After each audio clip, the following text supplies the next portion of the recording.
Obrigado. Bom dia. Alegria estarmos juntos para adorar ao Senhor. Você já pensou nisso? O Evangelho é mais importante do que eu. Ou será que você é mais importante do que o Evangelho? Já parou para pensar nisso?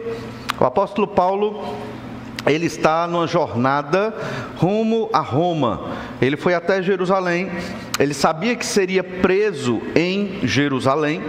Ele sabia que Deus tinha um propósito para essa missão. E não era algo tão agradável. Por que ele foi? Porque o Evangelho é mais importante do que ele. Ele sabia que tinha que levar o Evangelho a alguns lugares e só ele conseguiria chegar lá. Por quê? Porque ele era Paulo, ele tinha as qualificações dele. Ele era a pessoa que Deus comissionou, deu esta missão para levar o Evangelho até Roma, até governantes e reis. E assim Paulo, quando creu em Jesus, olha que interessante, ele já creu em Jesus com essa missão de levar o Evangelho até locais que outras pessoas não conseguiriam chegar. Essa, assim, não é necessariamente a nossa missão, levar o Evangelho a Roma, né? Hoje, na modernidade, nossa missão é levar o Evangelho até os confins da terra, né? Até onde Deus quer que nós levemos. Você não precisa ser um missionário, né? Como o apóstolo Paulo, mas você pode ser um missionário na sua rua, na sua casa, pregando para aqueles que ainda não creram. Você deve levar o Evangelho para aqueles que estão ao seu redor. E o Evangelho é fundamental e faz parte da sua missão de vida. Então, se você é um crente em Jesus e não prega o Evangelho, então você está bem distante da sua missão de vida com Jesus Cristo. Todo cristão, todo crente em Jesus tem que levar o Evangelho para aqueles que ainda não creram. Pense nisso, o Evangelho é mais importante do que eu. Essa é a meditação dentro de Atos, capítulo 24. E nós vamos observar aqui Paulo num outro julgamento, em Atos 24, nós vamos ler a princípio do verso 1 ao verso 9, e nós vamos ver 3 momentos nessa história. Todo o capítulo 24 fala de um episódio só. Paulo foi para Cesareia com escolta enorme de 470 homens, uns da cavalaria, outros da infantaria, outros arqueiros, metade do contingente militar da fortaleza Antônia, que ficava do lado do templo de Jerusalém, foi escoltando Paulo 10 horas da noite, de madrugada, foram até Cesareia, cerca de 40, 50 quilômetros de distância ali, para poder Paulo ser julgado pelo governador romano de Cesareia, que é Félix. Os judeus, então, que estavam planejando a emboscada, eles foram enganados, digamos assim, porque eles estavam aguardando que Paulo fosse no dia seguinte para o Sinédrio. O Sinédrio era um local que ficava perto do templo também, para ele ser julgado, e no meio do caminho, lá da fortaleza para o Sinédrio, era poucos metros ali, Paulo seria, se ele fosse, Paulo seria abordado por cerca de mais de 40 homens que fizeram um voto de matá-lo ali. Só que, sabendo dessa informação, o comandante romano, Cláudio Lísias, ele levou Paulo para Cesareia e deixou lá, e o governador daquela cidade, daquela província, decidiu julgar Paulo. Ficou ali com Paulo, guardando até que os acusadores viessem. Se os acusadores judeus não viessem, obviamente, acusar Paulo em Cesareia, Paulo estaria livre. Mas eles foram, e foram muito bem preparados. Nós vamos ver isso em Atos 24, do verso 1 ao 9. E depois a gente vai vendo os outros versículos à medida que formos caminhando nesse texto. Olha o que diz lá Atos 24, verso 1. 5 dias depois, desceu o sumo sacerdote Ananias com alguns anciãos e com certo orador chamado Tértulo, os quais apresentaram ao governador Líbelo contra Paulo. Sendo este chamado, passou Tértulo a acusá-lo, dizendo: Excelentíssimo Félix, tendo nós, por teu intermédio, gozado de paz perene, e também por teu providente cuidado, se terem feito notáveis reformas em benefício deste povo, sempre por toda parte, isto reconhecemos com toda a gratidão. Entretanto, para não te deter por longo tempo, rogo-te que, de conformidade com a tua clemência, nos atendas por um pouco. Porque tendo nós verificado que este homem é uma peste, isso é Paulo, este homem é uma peste, e promovendo sedições entre judeus esparsos por todo o mundo, sendo também o principal agitador da seita dos nazarenos, o qual também tentou profanar o templo, nós o prendemos, com o intuito de julgá-lo segundo a nossa lei. Mas sobrevindo o comandante Lísias, o arrebatou das nossas mãos com grande violência, ordenando que os seus acusadores viessem à tua presença. Tu mesmo, examinando, poderás tomar conhecimento de todas as coisas de que nós o acusamos. Os judeus também concordaram na acusação, afirmando que estas coisas eram assim. Nós vamos observar que o Evangelho é mais importante do que nós neste capítulo 24. E para isso nós vamos dividir em 3 momentos, 3 situações dessa história aqui. Primeira, que é um julgamento, claramente um julgamento romano. E a primeira situação é a de acusação. Depois nós vamos ter uma segunda situação, que é a de defesa. E depois vamos ter um terceiro momento, que é o de testemunho. É muito bem dividido aqui pelo autor, que é Lucas, né? Lucas, ele dividiu essa história muito bem. Então, primeiro vem a acusação. Veja que a acusação, ela é enviesada para os interesses do Sinédrio. 5 dias desde que Paulo foi levado para Cesareia, o Sinédrio se preparou bem. Eles contrataram um orador versado na retórica e nas leis romanas para acusar Paulo ali no momento, nos motivos corretos que iriam fazer o governador condená-lo. A gente vai observar nesse texto que a acusação muda. Do que era no Sinédrio era um tipo de acusação. Quando chega agora diante de Félix, a acusação mudou. Por quê? Porque se fosse a mesma acusação do Sinédrio, Félix iria anular o julgamento. Esse homem não tem culpa, deixa ele embora. Mas os judeus queriam matar Paulo. Então eles promoveram aqui uma acusação mais orientada e que obviamente era mentirosa. E então eles contrataram um orador para isso. O nome dele era Tértulo. A gente vê isso no verso 1. 5 dias depois, desceu o sumo sacerdote Ananias com alguns anciãos e com certo orador chamado Tértulo, os quais apresentaram ao governador Líbelo contra Paulo. Líbelo é a acusação, né? É a acusação contra Paulo ali, mostrando que ele tinha que ser condenado.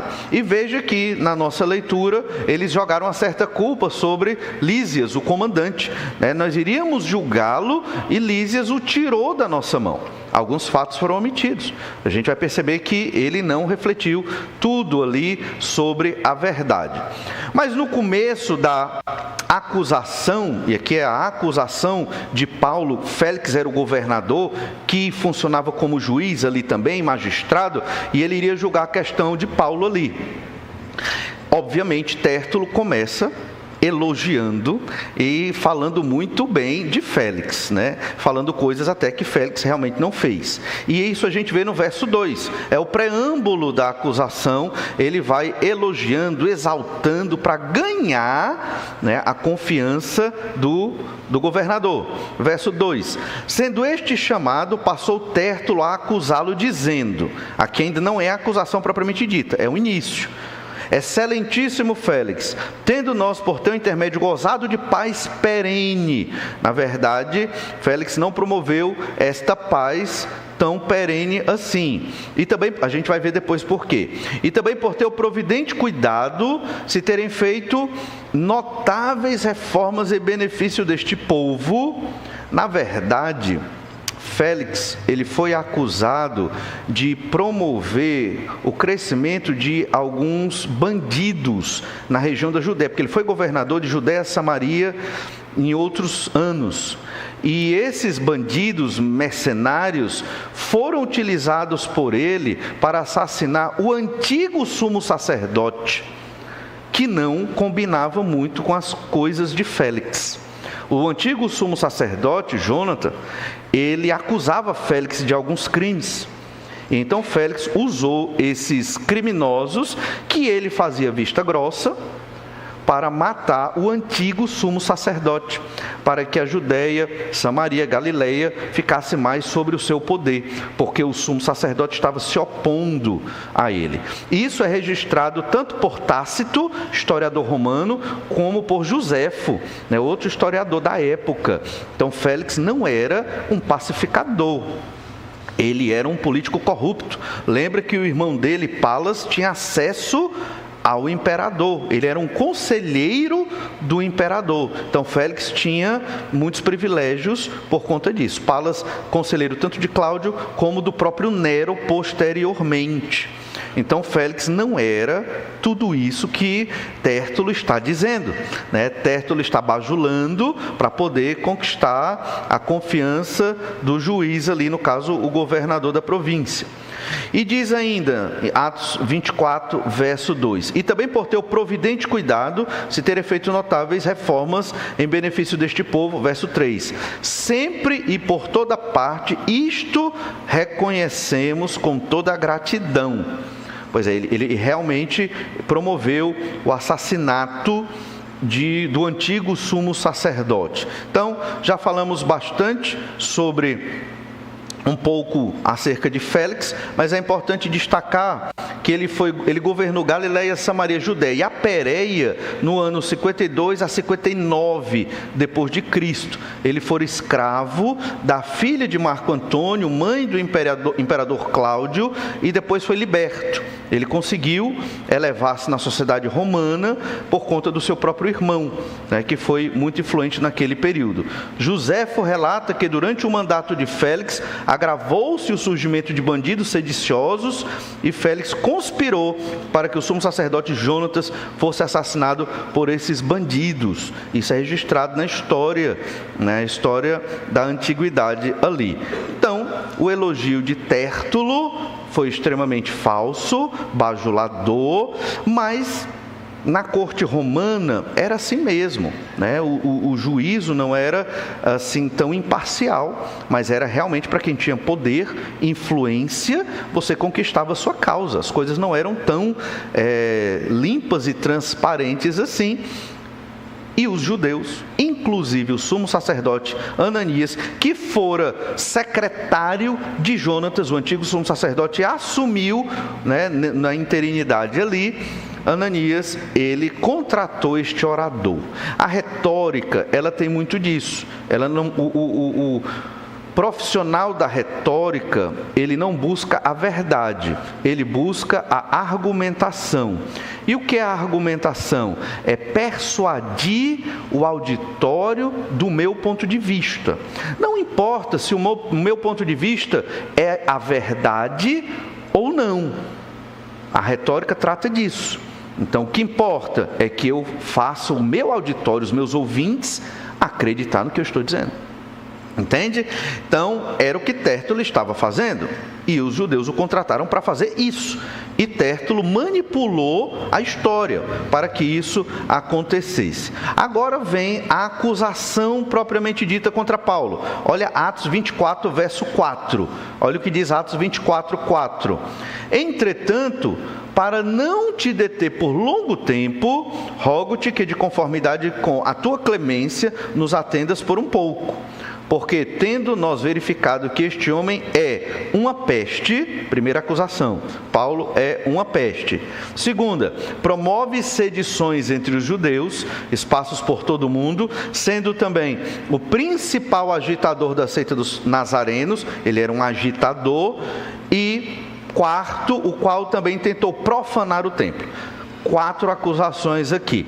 Nós o prendemos com o intuito de julgá-lo segundo a nossa lei. Olha, 4 acusações. Uma peste é um sujeito pernicioso. O que é um sujeito pernicioso? É um sujeito que causa confusão. Os governadores romanos não queriam confusão nas províncias. Então, isso aí é uma boa acusação contra Paulo, na ótica de um julgamento romano. Ele promove sedição entre os judeus. O governador não quer confusão com os judeus. Não quer os judeus brigando entre si e causando revoltas. Então, outra boa acusação contra Paulo. Isso não só em Jerusalém, mas ao redor do mundo, né? Espaços pelo mundo.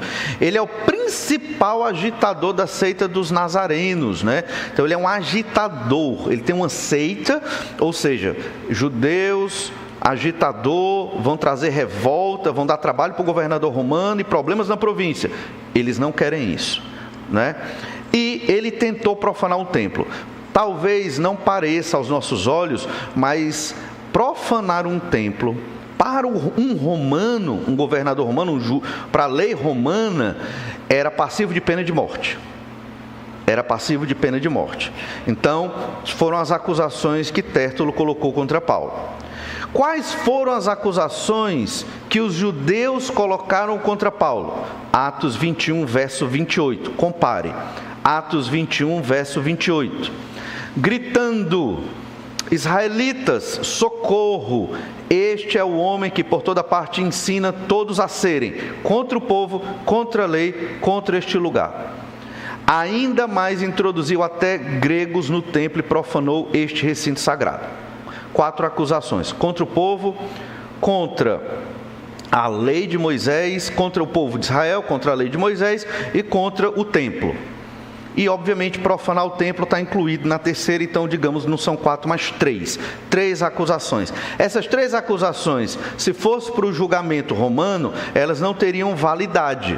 O governador romano ia dizer: eu não tenho nenhum compromisso com a nação de Israel. Ele pode ser contra o povo. Contra a lei também, a minha lei é romana. A lei de vocês se resolve. E contra o templo, né, o que realmente ele fez? Na verdade, Paulo não era contra o templo. Então, Paulo não cometeu nenhum crime para com Israel, pelo contrário, ele fez votos, estava purificado, segundo o princípio ali dos rabinos, e ele também não cometeu os erros que Tértulo acusa. Ele não era um agitador, ele não era um rebelde, ele não tinha uma seita com ele para provocar uma rebelião, ele não profanou o templo, ou seja, todas são acusações falsas ali. Resultado: Paulo estava sendo falsamente acusado. Tértulo era hábil em manipular a situação e colocar uma acusação pertinente para que o governador ali o condenasse. Então, a gente percebe claramente que Paulo, se fosse condenado, seria morto, e era o que os judeus queriam naquele momento. Olha agora Atos 24, verso 7. Mas sobrevindo o comandante Lísias, o arrebatou das nossas mãos com grande violência, ordenando que os seus acusadores viessem à tua presença. Tu mesmo, examinando, poderás tomar conhecimento de todas as coisas de que nós o acusamos. Então, aqui, Tértulo também, ele está tentando desqualificar o julgamento. É como se ele estivesse dizendo: o julgamento é desnecessário, porque Lísias trouxe ele para cá, nós podemos julgá-lo lá, mas o Senhor julgue, né, obviamente, segundo a sua misericórdia, ele dizendo lá para o governador romano, segundo a sua perícia, examinando todos os fatos, obviamente. E no verso 9, os judeus também concordaram na acusação, afirmando que estas coisas eram assim. Então, mais acusações falsas do que Paulo não tinha feito. Tértulo, ele procurou criar um retrato. Que retrato? Félix, o governador, é o pacifista, é o bom. Paulo é o agitador, é o que está perturbando tudo, criando confusão, é o mal. O Senhor que é bom, né, no caso Félix, condene aquele que é mal, o perturbador da ordem que é Paulo. Esse basicamente era o argumento de Tértulo. A acusação claramente aqui é enviesada para os interesses do sinédrio. Lembre-se disso, muitas vezes na nossa vida, nós não seremos julgados da maneira correta pelas pessoas, como Paulo não está sendo julgado da maneira correta pelas pessoas. Paulo está aqui sendo julgado por quê? Porque ele prega o Evangelho, porque ele defende o Senhor Jesus Cristo. Basicamente é isso, essa é a acusação, mas eles manipularam para que fosse uma acusação pertinente ao governador romano. Hoje, se você prega o Evangelho publicamente, em certos círculos, mesmo círculos sociais, grupos sociais, mesmo que com toda educação, modéstia e simpatia, ainda assim você será julgado de uma maneira errada. Você vai ser colocado num grupo de pessoas talvez fanáticos, ou talvez irracionais, ou talvez pessoas que não compreendem as coisas. Isso é uma forma de deslegitimar a mensagem verdadeira do Evangelho do Senhor Jesus Cristo. Você pode fazer uma comparação, você vai ver que o julgamento de Paulo é muito semelhante ao julgamento do Senhor Jesus Cristo. A diferença é que Paulo ainda foi julgado de modo menos injusto, porque foi à luz do dia. Jesus foi na calada da noite, na madrugada, quando ninguém podia estar ali testemunhando do julgamento dele no sinédrio, pelo menos, não é verdade? Então, o Evangelho é maior do que nós. Quando você for injustiçado, o que é que você deve pensar? Em continuar proclamando o Evangelho. Seremos injustiçados. Isso vai acontecer em um momento ou em outro. Não estou falando de uma injustiça que você sofreu por uma questão ou outra, mas estou falando da injustiça sofrida por ser crente, por pregar o Evangelho, por falar de Jesus. Então, você deve simplesmente continuar pregando e confiar que o Senhor vai auxiliar, fortalecer, dar luz e entendimento nessa situação. O segundo momento dessa história é a defesa. Paulo, como está diante de um governador romano, ele recebe o privilégio de se defender. A defesa aqui é segundo a verdade do Evangelho. Ele vai se defender, mas ele vai se defender apresentando também o Evangelho, como ele fez em outros momentos. Diferentemente dos judeus, Paulo não contratou ninguém. Por quê? Porque Paulo, ele também era versado na retórica e na oratória, então ele sabia se defender. Ele conhecia as leis romanas. Ele foi quem se defendeu. Olha o verso 10, Atos 24, verso 10. Vamos ler versículo a versículo aqui, Atos 24, 10. Paulo, tendo-lhe o governador feito o sinal que falasse, respondeu.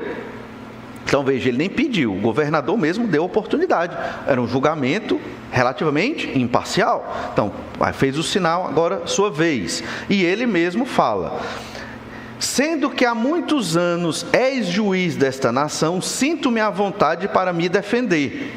Veja que Paulo não bajula Félix. Paulo, ele retrata a realidade. O senhor é juiz há muitos anos, logo, o senhor deve saber julgar bem. É juiz há muitos anos, deve saber julgar bem, pela lógica. Então, fico à vontade de me defender. É como se Paulo estivesse dizendo: eu acredito que o senhor vai fazer um julgamento justo. Basicamente é isso que ele está querendo dizer aqui. E então no verso 11, Atos 24, 11: visto poderes verificar que não há mais de 12 dias desde que subi a Jerusalém para adorar, faze portanto... para adorar. Depois a gente lê aqui Atos 21, 23. Veja que Paulo está dizendo que ele está só há 12 dias em Jerusalém. Boa parte desses 12 dias ele ficou sobre a guarda, sobre prisão. Ele não pôde agir. Então, como é que ele seria um rebelde? Como ele promoveria uma rebelião em menos de 12 dias? Não tinha condição. Ele não tinha como ser esse contencioso. Essa pessoa queria causar tumulto e rebelião ali. Então, ele é o primeiro argumento de Paulo. Lembrando que ele foi adorar, ele foi ao templo adorar. Ele foi com 4 judeus que fizeram voto de Nazireu, a gente viu isso no capítulo 21. E Paulo fez os banhos de purificação, que são exigidos para aquele judeu que sai de Jerusalém e vai viajar para o mundo afora. Quando volta, ele tem que fazer esses banhos de purificação, segundo a tradição do povo de Israel. E então, ele fez tudo isso. Ele estava no templo adorando, ele não estava criando uma revolta, ele não estava profanando o templo, e ele tinha testemunhas. de que ele estava se purificando e cumprindo a lei de Moisés, no que é necessário. Interessante, se você ler direito, a gente vai ler já Atos 21, ele paga os custos dos votos dos 4 nazireus. Isso é uma prova de que ele estava lá adorando, pagando as custas, que tinham um valor que era pago até para o sacrifício, aquelas coisas, todos os animais. Isso prova de que ele estava ali e ele estava adorando. Ele não estava criando tumulto, nem sedição, nem uma revolta, nem contra Israel e nem contra Roma. Então, tudo isso que foi orientado por Pedro e por Tiago, Paulo fez para provar. Ele tinha provas de que ele não estava sendo um faccioso, criando uma revolta. Lá em Atos 21, 23, a gente lê assim: faze, portanto, o que te vamos dizer. Provavelmente aqui é Pedro e Tiago falando com Paulo. Estão entre nós 4 homens que voluntariamente aceitaram o voto. Estou lendo Atos 21, 23. Agora o 24. Toma-os para purifica-te com eles e faze a despesa necessária para que raspem a cabeça, e saberão todos que não é verdade o que se diz a teu respeito, e que pelo contrário andas também tu mesmo guardando a lei. Você podia ser um crente em Jesus e guardar a lei de Moisés, não era pecado. Você só não podia guardar a lei de Moisés confiando que isso era um elemento fundamental para a sua salvação. Aí você não podia, aí é errado. Mas você podia ser um crente em Jesus naquela época e guardar a lei de Moisés. Você podia ser um membro de uma igreja naquela época e se circuncidar, não tem problema.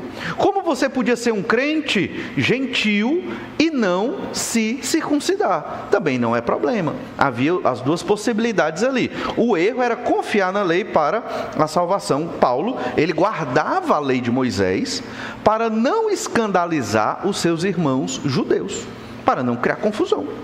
E ele estava ali fazendo o que os próprios apóstolos recomendaram, o que o pastor da igreja de Jerusalém recomendou, ele submisso à sua liderança, para poder não criar confusão com os judeus. Percebe?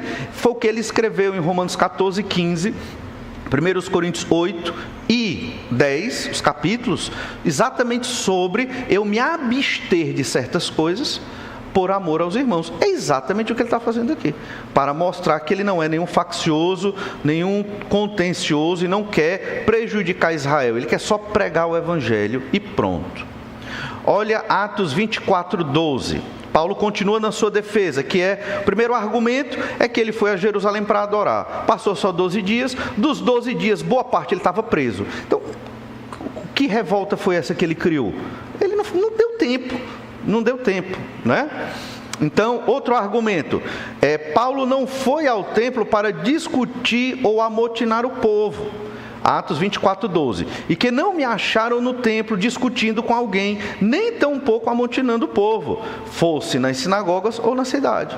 Então, ninguém viu Paulo amotinando ninguém, profanando o templo, chamando alguém do templo para fazer alguma coisa. Ele não fez isso. Então, não há testemunhas que comprovem isso. Outro argumento, Atos 24, 13. Nem te podem provar as acusações que agora fazem contra mim. Na verdade, é quase uma conclusão, né? Paulo se defende ao afirmar que os judeus não possuem provas. Prove que eu sou pernicioso. Não tem prova. Prove que eu estou causando tumulto no mundo. Não tem prova, a não ser falsas testemunhas, mas não tinha uma prova que dissesse que Paulo estava fazendo aquilo. Em Atos 21, 29, voltando um pouco, diz assim: pois antes tinham visto Trófimo, o efésio, em sua companhia na cidade, e julgavam que Paulo o introduzira no templo. Então ele não levou Trófimo ao templo, mas os judeus eles tinham essa cabeça, né? Eles deduziam as coisas, mesmo que não fosse o fato, a verdade. Trófimo nunca foi ao templo, porque um gentio não podia entrar no templo. Havia o pátio dos gentios, os gentios ficavam lá. Só os judeus podiam entrar nos pátios mais internos ali, mais restritos à nação de Israel. Agora, o que é que Paulo reconhece? Ele realmente é da chamada seita dos nazarenos, que Paulo prefere chamar de o caminho. Olha Atos 24, verso 14. porém, confesso-te. E aqui ele assume, ele confessa. Se eu tenho um crime, Paulo está dizendo, meu crime é ser do caminho de Jesus. E é aqui que ele entra falando do Evangelho, né?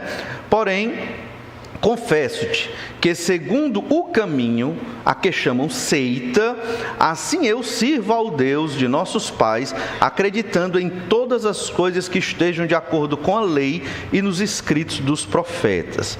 Então, o nome, digamos, da fé cristã naquela época seria o caminho, né? Então, eu sigo o caminho, que é o Senhor Jesus Cristo, obviamente, e aqui ele está, querendo ou não, introduzindo um pouco o Evangelho dentro do julgamento.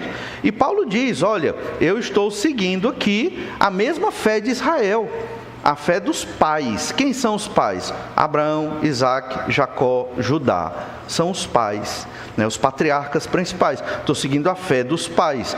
E ele está dizendo, eu estou seguindo o Antigo Testamento, porque ele diz, de acordo com a lei e os escritos dos profetas.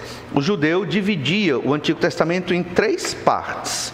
A lei, os escritos e os profetas, certo? 3 partes básicas. E aqui Paulo está sintetizando, eu sigo a lei e os profetas, ou seja, todo o Antigo Testamento. Então eu não estou fazendo nada de errado do que Israel do Antigo Testamento acreditava. O que é que Paulo está dizendo? O caminho, o cristianismo bíblico, é o cumprimento do judaísmo verdadeiro do Antigo Testamento. O judaísmo do primeiro século que eles estavam vivendo estava corrompido pela corrupção, redundantemente falando, do sumo sacerdote, né? De uma salvação por obras, do legalismo farisaico e outras coisas ali. Inclusive, o helenismo também tinha muita influência no judaísmo do primeiro século. Mas o judaísmo, a fé de Israel do Antigo Testamento, Paulo vivia esta fé e ele estava dizendo que o caminho é a consumação da fé do Antigo Testamento, porque o Messias chegou, o Senhor Jesus Cristo, o Salvador. Então, nestas palavras, é o que Paulo está dizendo aqui. E então, no verso 15, Atos 24, 15, Paulo continua, tendo esperança em Deus, como também estes a têm, de que haverá ressurreição, tanto de justos como de injustos. Vimos domingo passado que Paulo, ele usou a doutrina da ressurreição, que é o ápice da nossa salvação. A ressurreição dos mortos é a consumação da nossa salvação. Nós já somos salvos em Cristo, mas ainda pecamos. Mas vai chegar o dia que nós não vamos mais pecar, porque vamos ressuscitar com um novo corpo para viver no novo céu e nova terra, lá no futuro, propósito planejado por Deus para todos nós, os crentes em Jesus, da velha aliança e da nova aliança. Por que estamos dizendo isso? Porque quando Paulo argumentou lá que os fariseus criam na ressurreição, fariseus e saduceus discutiram, perdeu o foco do julgamento do Sinédrio. E aí Paulo voltou ao comandante Lísias e foi para Fortaleza. Só que Paulo usou esse argumento, sim, para se ver livre da condenação no Sinédrio. Mas não somente. Aqui a gente percebe que Paulo queria mesmo, no Sinédrio, pregar algo do Evangelho. E ele pregou o quê? A ressurreição. A ressurreição é fundamental para o Evangelho. Muitos cristãos acham que a salvação é só no Espírito, mas não é. A salvação é o Espírito, é a carne, é a sociedade, os animais, a natureza, tudo vai ser salvo, tudo vai ser redimido. Lembra de Romanos 8? A criação geme aguardando salvação. Vai ter uma salvação para a criação, não como a nossa, claro, mas vai ter. Vai ter uma nova criação, que é exatamente o novo céu e a nova terra lá em Apocalipse, é descrito em Apocalipse. Então, quando Paulo fala da ressurreição, ele está falando desta salvação, sim. E ele diz aqui no verso 15, tendo esperança em Deus, quer dizer, eu tenho uma esperança em Deus. Que esperança é essa? É a ressurreição. Mas ele diz, como também eles a têm. Ele está dizendo que os fariseus que estão ali acusando também esperam a ressurreição. É como se ele estivesse tentando tentando falar do evangelho para os fariseus, que também estão ali acusando. Não tinha só saduceus ali, fariseus devem ter ido também. E a esperança é de que haverá ressurreição, tanto de justos como de injustos. Jesus falou isso lá em João capítulo 5, do verso 25 em diante, depois você pode ler. O profeta Daniel falou isso em Daniel 12, verso 2. Ressurreição de justos e ressurreição de injustos. Quando você lê na Escritura, principalmente lá em Apocalipse, sobre a primeira ressurreição, não pense que é uma ressurreição primeira no sentido cronológico. Primeira, segunda, não. É uma ressurreição primeira no sentido de qualidade. Primeira ressurreição, primeira qualidade. Há uma segunda ressurreição, qualidade inferior. Entende? Segunda categoria, primeira categoria. Qual a ressurreição de primeira categoria? Dos justos, dos crentes. Qual a ressurreição de categoria inferior? Dos injustos. Aqueles que não creem em Jesus vão ressuscitar. Quem não crê em Jesus está no inferno, como o rico lá na história de Lucas 16, 19 em diante, que fala do rico e do Lázaro, e Abraão está lá no céu, no chamado seio de Abraão. Então o rico foi para o inferno, o espírito, a alma dele está lá, sofrendo tormentos, mas um dia este rico vai ressuscitar, vai receber um corpo para sofrer por toda a eternidade. Por quê? Porque Deus é mau? Não.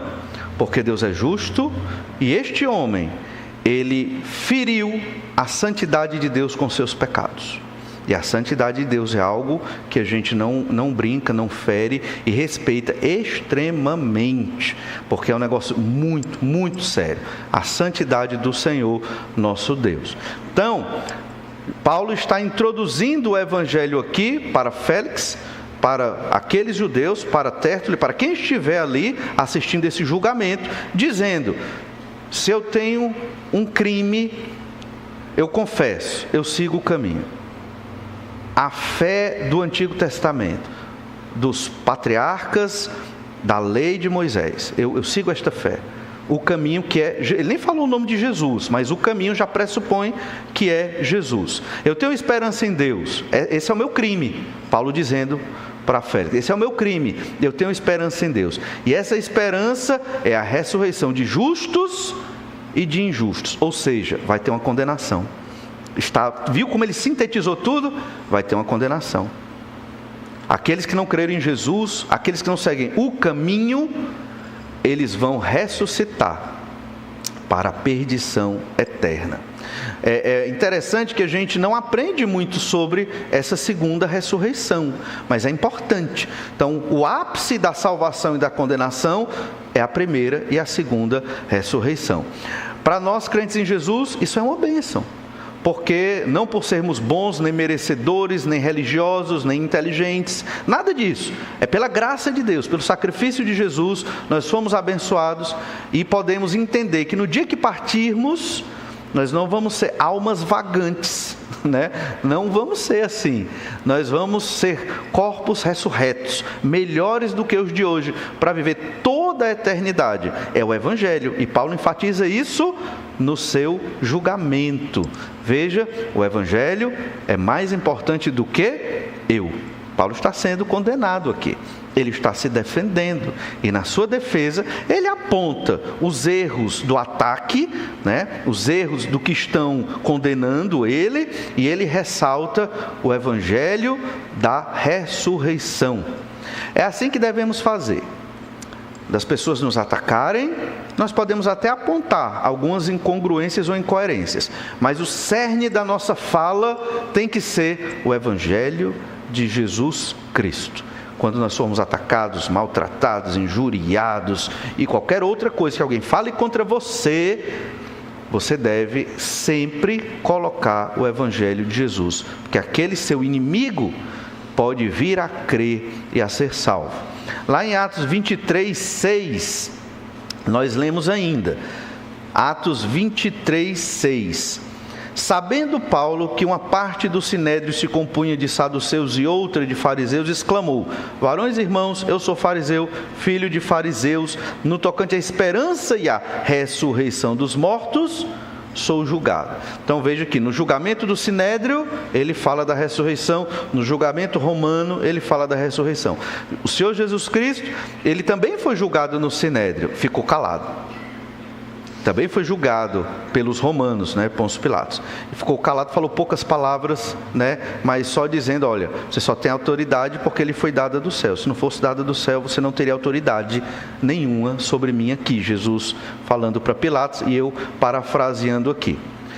O foco do julgamento de Paulo, então, saiu da profanação do templo e foi para a ressurreição em Jesus Cristo. Veja como Paulo usou a argumentação muito bem. Acusaram ele de profanar o templo. E ele diz: não, nunca fiz isso. Mas vamos falar da ressurreição em Jesus Cristo. Quando a gente prega o Evangelho, muitas vezes, e somos perseguidos por conta disso, às vezes a gente se perde em debates, em discussões pequenas, tentando argumentar contra a doutrina errada dos outros. Isso é perda de tempo, isso é para desviar o foco. Vamos ver, não só Paulo faz isso, mas outros personagens do Novo Testamento focam no Evangelho. Em algum momento tiver uma disputa, uma discussão ideológica, política, da educação, de qualquer outra coisa, isso é para desviar o foco do Evangelho. Vamos voltar para o Evangelho. Olha, eu penso que o Senhor Jesus é o caminho, Ele apresenta a ressurreição. Só através de Jesus. Não tem religião, não tem pastor, não tem líder religioso, não tem outra pessoa. Só através do Senhor Jesus Cristo. Você vai e coloca o foco no Evangelho e não em você. Por quê? O Evangelho é maior do que nós. Em todos esses julgamentos, Paulo está dizendo isso. O Evangelho é maior do que eu. Vim aqui para testemunhar do Evangelho. E é o que ele está fazendo. Na nossa vida, tem que ser assim também. Seremos perseguidos, injustiçados, mas coloque o foco sempre em Jesus e no Evangelho. Olha o verso 16, Atos 24, 16. Por isso também me esforço, por ter sempre consciência pura diante de Deus e dos homens. Paulo mostrando que quer uma consciência pura, que está obedecendo a lei e que não quer trazer problema para ninguém. Verso 17. Depois de anos, vim trazer esmolas à minha nação e também fazer oferendas. E foi nesta prática que alguns judeus da Ásia me encontraram já purificado no templo, sem ajuntamento e sem tumulto. Realmente, os judeus da Ásia, desde da cidade de Éfeso, vieram perseguindo Paulo para matá-lo. Só que eles não estão aqui na acusação. Eles não estão presentes. Quem está é o Sinédrio. Então, Paulo, ele deixa assim nas entrelinhas: onde estão os meus acusadores da Ásia? Por que eles não vieram também? Eles não estavam lá presentes. E ele deixa muito claro, sem tumulto. Ele não causou tumulto. Atos 24, 19. Os quais deviam comparecer diante de ti. Eu disse nas entrelinhas, mas não, ele deixou muito claro, Deviam comparecer diante de ti e acusar, se tivesse alguma coisa contra mim.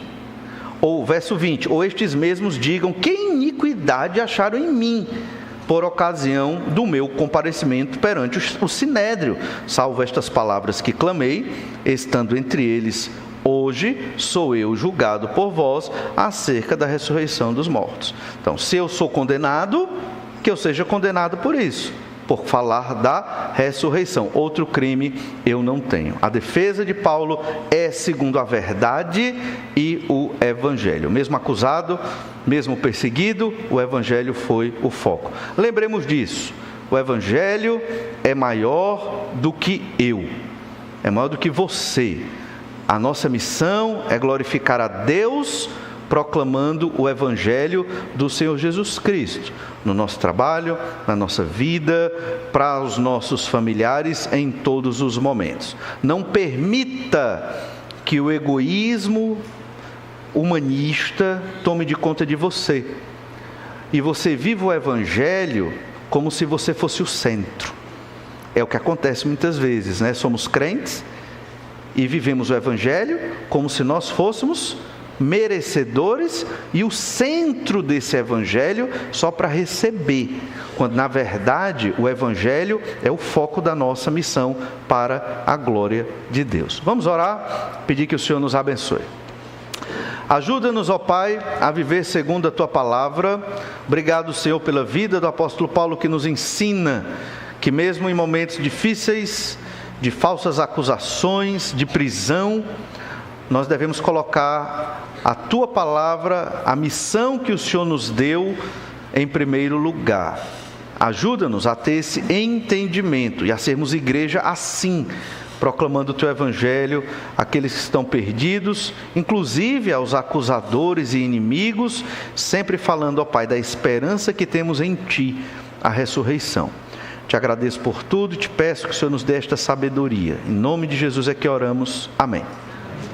Deus abençoe você, um bom almoço e até a noite às 18h30.